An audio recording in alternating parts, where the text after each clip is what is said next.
Hi అండి. నమస్తే. నేను మీ Bhavani. Welcome to VK home cooking. ఈరోజు వీడియోలో quick and easy super tasty chicken kurma కర్రీని ఎలా చేయాలో చూపించబోతున్నాను. ఈ చికెన్ కూర్మా రైస్, బిర్యానీ, చపాతీ దేంట్లోకైనా పర్ఫెక్ట్గా సెట్ అయిపోతుందండి. సో లేట్ చేయకుండా ఈ చికెన్ కూర్మా ఎలా చేయాలో ఇప్పుడు మనం చూసేద్దాం. ఈ చికెన్ కర్రీ కోసం నేను శుభ్రం చేసిన ఒక హాఫ్ కేజీ చికెన్ని తీసుకున్నానండి. ఇప్పుడు ఇందులో ఒక 3 టేబుల్ స్పూన్ల వరకు పెరుగుని వేస్తున్నానండి. ఇలా పెరుగు వేసిన తర్వాత ఒక పావు టీ స్పూన్ పసుపు, అలాగే ఒక టీ స్పూన్ కారం, అలాగే ఒక ముప్పావు టీ స్పూన్ వరకు సాల్ట్ని కూడా వేసుకుని, అలాగే ఇందులో ఫ్రైడ్ ఆనియన్స్ కొద్దిగా వేసుకుని చికెన్కి అంతా పట్టేలాగా కలుపుకొని ఒక అరగంట పాటు పక్కన పెట్టుకోవాలి.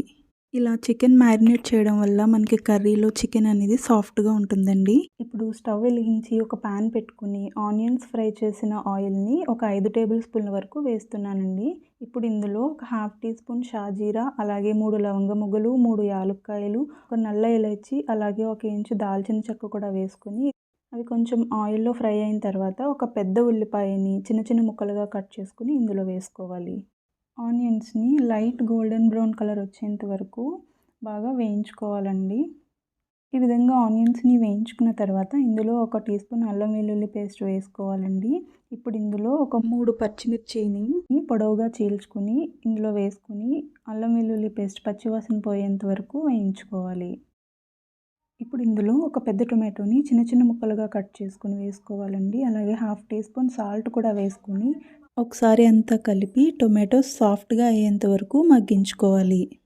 ఈ విధంగా టొమాటోస్ మగ్గించుకున్న తర్వాత ఇందులో ఒక టీ స్పూన్ కారం, అలాగే ఒక టీ స్పూన్ ధనియాల పొడి, ఒక టీ స్పూన్ గరం మసాలా కూడా వేసుకొని ఈ మసాలాలంతా కూడా ఒకసారి కలుపుకోవాలి. ఇలా మసాలా అంతా కలుపుకున్న తర్వాత మనం ముందుగా మ్యారినేట్ చేసుకున్న చికెన్ని ఇందులో వేసేసుకోవాలండి. ఇప్పుడు చికెన్ ఇంకా మసాలా అంతా కూడా బాగా కలిసేటట్టుగా కలుపుకోవాలండి.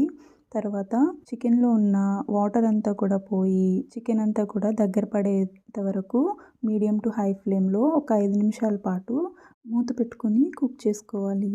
5 నిమిషాల తర్వాత చికెన్లో నుండి వచ్చే వాటర్ అంతా పోయి ఇలా నూనె పైకి తేలుతూ మనకి చికెన్ ఈ విధంగా ఉంది కదండి. ఇప్పుడు ఇదంతా ఒకసారి కలుపుకొని ఇందులో ఒక హాఫ్ గ్లాస్ వాటర్ని వేస్తున్నానండి.